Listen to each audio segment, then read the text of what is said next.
오늘은 지난주에 이어서 10계명에 대한 간단한 해설 5계명부터 마지막 10번째 계명까지 살펴보겠습니다.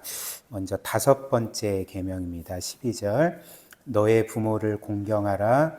그리하면 너의 하나님 여호와가 너에게 준 땅에서 너의 생명이 길리라. 사실 이 세상에서 부모만큼 우리가 존경해야 될, 공경해야 될 사람은 없을 것입니다. 우리에게 감사한 스승도 있고 또 우리의 소중한 친구들도 있지만 우리가 가장 귀하게 여기고 존중해야 될 분들은 바로 부모님들이죠.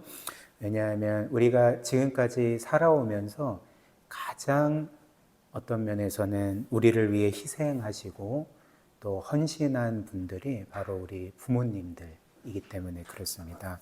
그러나 이 사실 아십니까? 이 세상에서 부모님은 우리에게 가장 귀한 존재이지만 동시에 우리가 가장 무시하는, 가장 가볍게 대하는 분들이기도 합니다.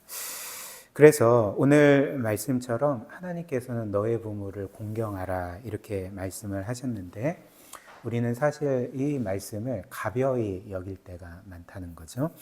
특별히 어떤 한 사람이 사회적으로 관계를 잘 맺고 사람들에게 또 칭찬을 받고 인정을 받고 모든 관계가 원만하다 할지라도 이제 그 사람이 부모를 공경하지 않고 무시하는 사람이라면 사실 그 사람이 다른 사람을 존중하는 것은 위선일 가능성이 큽니다.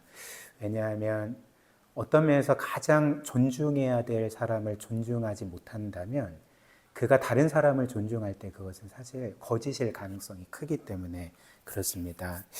마땅히 공경해야 될 사람을 진심으로 공경하지 않으면 누구도 진심으로 공경할 수가 없는 법이죠. 따라서 하나님은 이 5계명을 주시면서 어떤 면에서는 우리의 인생에서 가장 기본적인 도리를 이제 명하시는 것입니다. 이제 부모를 공경하는 거죠. 그리고 이 사실 아십니까? 그 첫 번째 계명부터 10번째 계명까지 너는 이것을 지키라고 말씀하신 후에 거기에 상급을 약속하시는 그 계명이 단 하나 있습니다. 바로 이 5계명입니다. 보시면 12절 다시 보시면 내 부모를 공경하라 하고 그냥 넘어가는 게 아니라 그리하면 너의 하나님 여호와가 너에게 준 땅에서 너의 생명이 길리라. 첫 번째 계명부터 10번째 계명까지 이 상급이 약속되어 있는 그 계명은 사실 이 부모를 공경하라는 계명밖에 없습니다. 그렇다면 부모를 공경하면 장수하나? 그런 의미가 아니겠죠. 그 고대에서 장수는 어떤 면에서 가장 큰 복이죠. 지금도 물론 그렇지만 그래서 하나님께서 그분의 명령에 따라서 부모를 공경하는 자에게는 내가 반드시 복을 베풀리라, 상을 주겠다 이렇게 약속하시는 것입니다. 그 다음 6계명입니다. 13절 출애굽기 20장 13절 살인하지 말라 이게 6계명이죠. 그리고 성경은 하나님께서 모든 사람에게 살인을 금하는 사람을 죽이는 것을 이제 금하는 근거를 뭐로 말하냐면 모든 사람이 하나님의 형상으로 창조된 것을 이제 근거로 제시를 합니다. 그래서 창세기 9장 6절 보면 이제 하나님께서 이렇게 말씀하셨죠. 세 번역입니다. 사람은 하나님의 형상대로 지음을 받았으니 누구든지 사람을 죽인 자는 죽임을 당할 것이다. 그래서 하나님께서 살인을 금하는 그 근거를 뭐라고 말씀하십니까? 모든 사람이 하나님의 형상으로 창조되었기 때문에 남녀노소 빈부귀천 상관없고 그리고 인종과 민족, 나라 상관없이 모든 사람은 하나님의 형상이기 때문에 살인하면 안 된다. 그리고 살인한 자는 반드시 죽으리라 이렇게 경고를 하신 것입니다. 그리고 우리가 지난주에 본 것처럼 10계명의 모든 어떤 것을 하지 말라라는 계명은 그것만 안 하면 지키는 계명이 아니라 그와 반대되는 것을 적극적으로 하라는 계명이라는 것을 이제 말씀을 드렸죠. 그래서 여기에서 살인하지 말라는 계명은 사람을 죽이지만 않으면 지키는 계명이 아니라 이것은 반대로 우리가 적극적으로 무엇을 하라는 계명인 것입니다. 어떤 것을 하라는 것일까요? 죽이지 않을 뿐만 아니라 모든 사람이 하나님의 형상인 것을 기억하면서 모든 사람의 생명을 가장 귀하게 여기라는 거죠. 가장 존귀하게 여기고 사람의 생명을 지키는 일에 있어서 우리가 최선을 다해야 된다. 이제 이런 것이 바로 이 육계명입니다.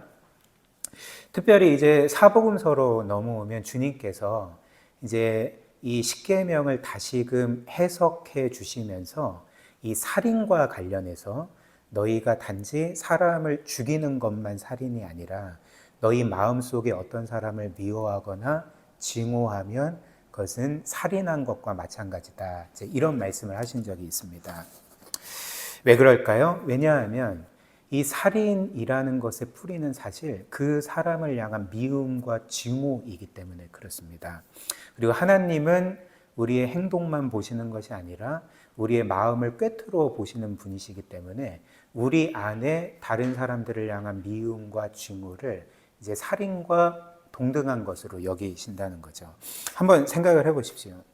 이 세상에 실제로 사람들이 살인을 해도 전혀 처벌받지 않는다면, 어떤 처벌도 받지 않는다면 사실 저와 여러분들은 지금까지 살인을 몇 번 하고도 남았을 것입니다. 저도 그렇고 여러분들도 그렇고 살면서 누군가를 미워한 적도 있을 것이고 미움의 차원을 넘어서 어떤 사람을 매우 증오한 적도 있을 것입니다. 그리고 마음속으로는 저 사람 죽이고 싶다라는 생각을 하신 적도 있을 것입니다. 그러니까 저도 마찬가지입니다. 그래서 한번 마음속으로 세보십시오. 만약에 살인을 해도 처벌받지 않는다면 지금까지 나는 몇 사람이나 죽였을까 한번 생각을 해보십시오. 이런 면에서 하나님께서는 모든 사람의 마음을 보시고 또 그 증오가 살인의 뿌리이기 때문에 하나님께서는 이 미움의 마음, 증오의 마음 자체를 이제 살인과 동등시 하신다는 것입니다. 이것이 6계명의 의미, 내포된 의미입니다. 그 다음 7계명입니다. 14절, 이제 간음하지 말라, 간음을 금하는 것이죠. 그리고 이는 또 바꿔 말하면 간음하지 않으면 이 계명을 온전히 지키는 게 아니라 이제 반대로 이 계명은 어떤 것일까요? 그러니까 하나님께서 거룩하신 것처럼 우리도 성적으로 순결한 삶을 살아야 된다는 것이 이 7계명의 더 이제 확대된 의미가 되겠죠. 근데 사실 여러분들이 아시다시피 지금 시대의 성도덕은 굉장히 떨어져 있습니다. 사실 성도덕이라는 게 없는 시대를 저와 여러분들은 살아가고 있는 것 같습니다. 그래서 이 시대의 사람들은 이렇게 성경에 10계명의 7계명처럼 간음하지 말라라는 이 계명을 들을 때에 사람들은 이 계명을 뭔가 굉장히 구시대적이고 그리고 사람들의 성적인 자유를 억압하는 그런 그 구시대적인 계명으로 여길 것입니다. 그러나 그렇지 않죠. 하나님께서 이 7계명을 주신 것, 특별히 결혼의 언약 안에서만 성을 허락하신 것은 사람들을 억압하기 위함이 아닙니다. 사람들의 자유를 빼앗기 위함이 아니라 도리어 사람들에게 성의 참된 기쁨과 자유를 누리게끔 하시려고 이 계명을 주신 것입니다. 여러분들도 아시다시피 하나님께서 의도하신 성은 하나님께서 세우신 결혼 제도, 결혼 언약 안에서만 허락이 되었고요. 그리고 이 성이라는 것은 이렇게 결혼 언약 안에서 남자와 여자가 서로에게 자신의 모든 것을 내어준다는 표로서 그 기능을 하는 거죠. 그래서 창세기 2장 24절 보면 하나님께서 결혼 제도를 세우시면서 이제 이렇게 말씀을 하셨습니다. 이러므로 남자가 부모를 떠나서 그의 아내와 합하여 둘이 한 몸을 이룰지로다. 이제 결혼을 의미하죠. 그래서 남자와 여자가 부모를 떠나서 결혼 언약 안에서 한 몸을 이룬다는 것은 뭘 의미하겠습니까? 그러니까 서로가 자신의 모든 것을 서로에게 내어준다는 것을 의미하는 거죠. 그런 의미에서 이제 한 존재가 된다는 것을 의미하는 것입니다. 이제 성이 이것을 상징하는 거죠.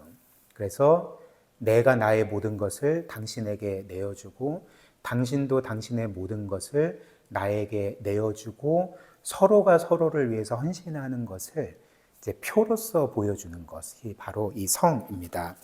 그러나 성이 이렇게 하나님의 의도와는 달리 이 결혼 언약을 벗어나게 되면 그것은 사실 상대방을 향한 사랑으로 인해서 내 자신을 그에게 온전히 내어주는 것을 의미하는 게 아니라 이제 뭘 의미하겠습니까? 이제 이렇게 말하는 것과 같다는 거죠. 나는 당신에게 사랑하는 마음을 갖고 있고, 그리고 당신과 교제하기를 원하고, 그리고 당신의 몸을 통해서 기쁨을 얻기를 원하지만, 그러나 내 자신을 당신에게 내어주기는 실수라고 이제 말하는 것과 같습니다. 즉 이렇게 되면 이 성이라는 것은 사실 그 상대방을 나의 쾌락을 위해서 사용하는 것 그 이상 그 이하도 아니게 됩니다.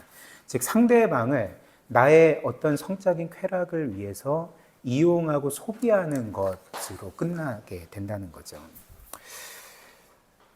그렇다면 이런 성에 대한 오용, 하나님께서 의도하신 것을 벗어나는 성의 사용은 어떻게 되겠습니까? 결국은 그것은 상대방을 파괴하게 되고 자기 자신도 파괴하게 됩니다.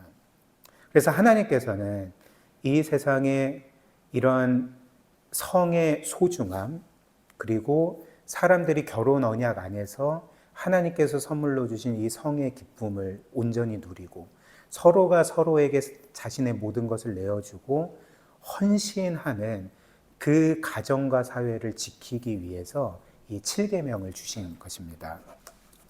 그 다음 8계명 15절 이제 도둑질하지 말라 이제 이렇게 명하셨습니다. 그래서 존 스토트가 이 도둑질을 이렇게 정의했습니다.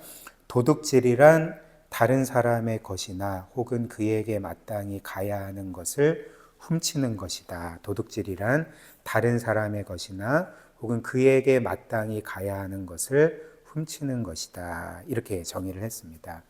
그렇다면 이 도둑질이라는 것은 우리가 보통 생각하는 것처럼 남이 소유하고 있는 것을 뺏거나 혹은 도둑질하는 것만을 의미하는 게 아니라 그에게 마땅히 가야 될 것을 가로채는 것도 이제 도둑질이라고 생각을 할 수가 있는 거죠.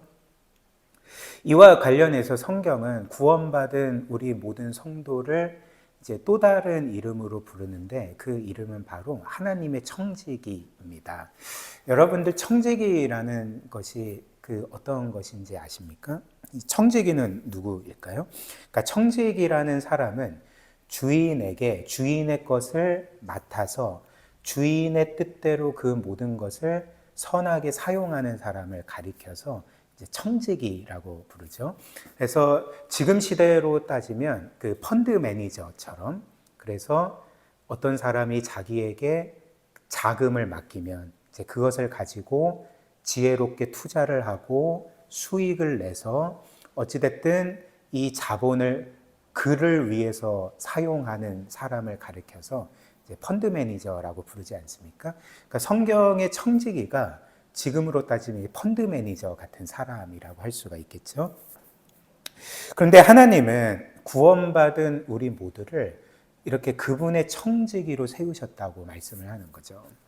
그래서 하나님께서 우리에게 주신 모든 것은 물론 우리의 어떤 기쁨과 유익을 위해 사용하라고 주신 것이기도 하지만 동시에 하나님께서 우리에게 주신 것은 우리에게 그분의 것을 맡겨주신 것과 같습니다. 그분의 뜻대로 그분의 선한 뜻을 위해서 사용하라고 또 그분이 원하시는 대로 흘려보내라고 그리고 우리에게 맡겨주신 것을 필요로 하는 사람들에게 끊임없이 베풀라고 우리에게 맡겨주신 것을 가리켜서 성경은 우리를 이제 그분의 청지기다 이렇게 부르는 거죠. 그래서 이런 면에서 이와 관련해서 성경은 가난한 이웃을 돕는 것을 공의라고 부릅니다. 반대로 어떤 한 사람이 가난한 이웃을 보면서도 그를 돕지 않는 것을 가리켜서 불의라고 말을 하는 거죠. 우리는 보통 가난한 자를 돕는 것을 뭐라고 말합니까? 그러니까 선행이라고 말하죠. 그러니까 자비를 베푸는 것이라고 말하지 않습니까? 성경은 그렇게도 말하지만 그것을 공의라고 말을 하는 거죠. 그리고 가난한 자를 돕지 않는 것은 그냥 그렇게 해도 되지 않아? 이렇게 말하지 않고 불의라고 말을 한다는 것입니다. 예를 들면 시편 112편 9절 말씀 보면 이렇게 말씀합니다. 그가 재물을 흩어 빈궁한 자들에게 주었으니 구제를 하는 거죠. 그의 의로움이 영원히 있고 그의 뿔이 영광 중에 들리리로다. 지금 하나님은 뭐라고 말씀하십니까? 자신의 재물로 가난한 자들을 돕는 자를 가리켜서 와 착하다 이렇게 말씀하시는 게 아니라 너는 의롭다 이렇게 말씀하시는 거죠. 그게 공의라는 것입니다. 반대로 에스겔 16장 49절 너의 아우 소돔의 죄악은 이러하니 그와 그의 딸들에게 교만함과 음식물의 풍족함과 태평함이 있으며 무슨 말입니까? 그러니까 소돔의 아들과 딸들에게 굉장히 많은 재산이 있다는 거죠. 부유하다는 것입니다. 근데 이어서 뭐라고 말씀합니까? 또 그가 가난하고 궁핍한 자를 도와주지 아니하며 이게 소돔의 죄악이라고 말을 하는 거죠. 이 세상은 부유한데 남을 돕지 않는 것을 가리켜서 좀 인색하네 이렇게 말하기는 하지만 악하네라고 말하지는 않습니다. 그러나 성경의 관점은 전혀 다릅니다. 하나님께서 그에게 분명히 재물을 주셨는데 맡겨주셨는데 가난한 자들을 위해서 사용하지 않는 것은 죄라고 말을 하는 거죠. 그래서 정리하자면 성경은 도둑질하는 것만 죄라고 말하지 아니하고 하나님께서 우리에게 맡겨주신 것을 오로지 우리 자신만을 위해 사용하고 그것을 필요로 하는 자들에게 흘려보내지 않는 것을 이제 죄라고 말을 하는 것입니다. 그래서 저와 여러분들은 하나님께서 우리에게 주신 것들, 맡겨주신 것들, 그것이 재물이든 재능이든 우리가 이룬 성취든지 간에 그 모든 것을 그분의 뜻을 따라서 우리 자신과 우리 가족을 위해 사용할 뿐만 아니라 우리의 것이 필요한 사람들에게 계속적으로 흘려보내고 또 베푸는 삶을 살아야 하는 것입니다. 이게 10계명, 8계명의 이제 참된 의미입니다. 그 다음 9계명 16절입니다. 너의 이웃에 대하여 거짓 증거하지 말라. 거짓 증거하지 말라. 일단 이 16절에 너의 이웃에 대해서 거짓 증거하지 말라라는 것은 이제 법정에서 거짓 증언하는 것을 의미합니다. 근데 이것만 의미하지 않고 이 9계명은 우리 주위의 사람들, 우리의 이웃들의 명예와 이익을 해치는 그 모든 거짓된 말과 또 거짓 증언을 금하는 계명인 거죠.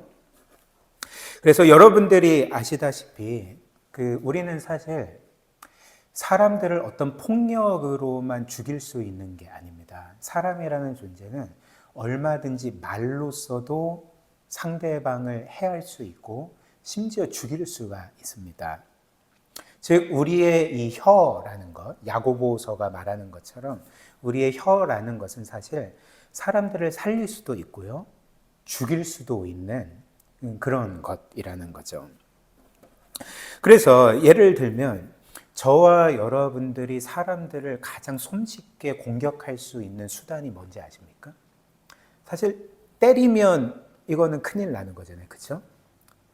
때리면 법적인 처벌을 받게 되는 거잖아요. 그러니까 쉽게 때리지는 못하고 그렇다면 우리가 사람들을 가장 쉽게 손쉽게 공격할 수 있는 수단이 무엇이겠습니까? 그러니까 말입니다. 말. 그래서 어떤 한 사람, 우리가 미워하는 어떤 사람에 대해서 거짓말을 하거나 거짓 증언을 하거나 혹은 거짓말은 아니더라도 그에 대한 어떤 것들을 왜곡하거나 혹은 그에 대한 어떤 것을 과장해서 말하는 것, 이런 것들로 우리는 그 사람을 이제 공격할 수 있고 그의 명예를 해칠 수가 있죠. 그래서 예를 들면 이제 뒷담화가 있지 않습니까? 뒷담화. 그리고 혹은 어떤 사람이 위기에 처해 있을 때, 그래서 그에 대해서 우리가 진리를 말해줘야 될 때 의도적으로 침묵함으로써 우리는 또 그 사람을 해할 수가 있는 거죠. 혹은 그의 어떤 연약함과 허물이 사실이더라도, 그게 정말 사실이더라도 우리가 그의 어떤 허물과 잘못을 여러 사람들과 함께 나누면서 우스갯거리로 삼고, 그리고 그것을 우리가 어떤 즐기는 수단으로, 그런 재료로 삼아서 그에 대해서 그렇게 말하는 것도 사실 이 구계명 위반인 거죠. 그리고 사람들은 사실 일반적으로 이런 그 거짓 증언뿐만 아니라 사람들에 대해 험담하고 그 사람에 대한 어떤 왜곡된 말, 과장된 말을 하고 뒷담화를 하고 혹은 그의 어떤 허물을 같이 웃으면서 즐기는 것에 대해서 별로 죄책감을 느끼지 않습니다. 그러나 성경은 분명히 이것을 죄라고 말을 하는 거죠. 강하게 금하십니다. 강하게 금하십니다. 오히려 성경이 우리에게 명하는 바가 무엇입니까? 이 구계명처럼 거짓 증언하지 아니할 뿐만 아니라 성경은 우리가 모든 일에서 모든 사람을 향해 사랑으로 진리를 말하라고 명을 하는 거죠. 에베소서 4장 15절. 우리는 사랑으로 진리를 말하고 살면서 모든 면에서 자라나서 머리가 되시는 그리스도에게까지 다다라야 합니다. 주님은 진리를 말하신 분이죠. 그런데 사랑으로 진리를 말하신 분이십니다. 우리가 이렇게 사랑 안에서 진리를 말할 때 우리는 예수 그리스도의 모습으로 그렇게 성장해 간다는 것입니다. 그러므로 저와 여러분들은 늘 우리의 입술과 말로 사람을 죽이는 게 아니라, 사람을 끌어내리는 게 아니라 사람을 세우고 사람을 이롭게 하고 특별히 우리가 알고 있는 복음과 하나님의 진리의 말씀으로 사람들을 살리는 그런 삶을 살아야 합니다. 그 다음 마지막 10계명입니다. 17절. 너의 이웃의 집을 탐내지 말라. 너의 이웃의 아내나 그의 남종이나 그의 여종이나 그의 소나 그의 낙이나 물은 너의 이웃의 소유를 탐내지 말라. 그래서 마지막 10번째 계명은 이제 탐내지 말라는 계명이죠. 그리고 성경에서 이 탐내는 것, 탐심이라는 것은 그 헬라어로 에피디미아라는 단어입니다. 이 에피디미아에서 에피라는 것은 이제 무엇 위에 무엇을 이제 초월하는, 그것을 넘어서는 이라는 그런 접두어고요. 그리고 뒤에 디미아는 이제 디모스라는 단어에서 나왔는데 이 디모스라는 것은 이제 열정, 패션을 의미합니다. 그래서 이 에피디미아라는 단어의 원래 뜻은 무엇이냐면 보통 이제 탐욕으로 번역이 되는데 이제 문자적인 의미는 어떤 것에 대한 과도한 욕망, 어떤 것에 대한 지나친 욕망, 이런 것을 의미를 하는 것입니다. 그래서 이 에피디미아 탐욕이라는 것은 이제 나쁜 것에 대한 과도한 탐욕만을 의미하지 않습니다. 우리가 생각할 수 있는 나쁜 것 있지 않습니까? 뭘 들면 될까요? 마약이라든지, 혹은 어떤 나쁜 짓이라든지, 혹은 어떤 나쁜 것들이 있지 않습니까? 여러분들이 생각할 수 있는 이런 것들에 대한 과도한 탐욕만을 의미하는 게 아니라 그것 자체가 선하고 좋은 것임에도 불구하고 혹은 중립적인 것임에도 불구하고 그것에 대한 과도한 탐욕을 가리켜서 성경은 에피디미아라고 부르는 거죠. 그리고 이렇게 나쁜 것들뿐만 아니라 그 자체로 선하고 좋은 것에 대한 과도한 욕망, 지나친 욕망, 하나님이 여기까지야 라고 말씀을 하셨는데 그 선을 넘는 그 탐욕은 반드시 우리를 우상숭배로 이끕니다. 예를 들어 볼까요? 돈은 선한 것입니까? 나쁜 것입니까? 돈은 사실 하나님께서 주시는 면에서는 좋은 것이죠. 우리를 이롭게 하는 거죠. 그리고 우리에게 필요한 것이기 때문에 사실 돈은 나쁜 게 아닙니다. 돈 자체는. 돈은 좋은 것이죠. 근데 돈에 대한 에피데미아, 과도한 탐욕은 나쁜 것이 됩니다. 왜냐하면 돈에 대해서 우리가 하나님께서 정해주신 한도를 넘어서서 그것을 갈망하고 그것을 탐하고 그것을 우리의 궁극적인 대상으로 삼는다면 그것은 어떻게 우리를 만듭니까? 우리를 돈의 노예로 만들게 됩니다. 그리고 돈을 어떤 면에서는 나의 건강보다 앞세우고 내 가족들보다 앞세우고 사람들보다 앞세워서 그 모든 것을 돈을 얻기 위한 그런 도구로서 사용하게 만듭니다.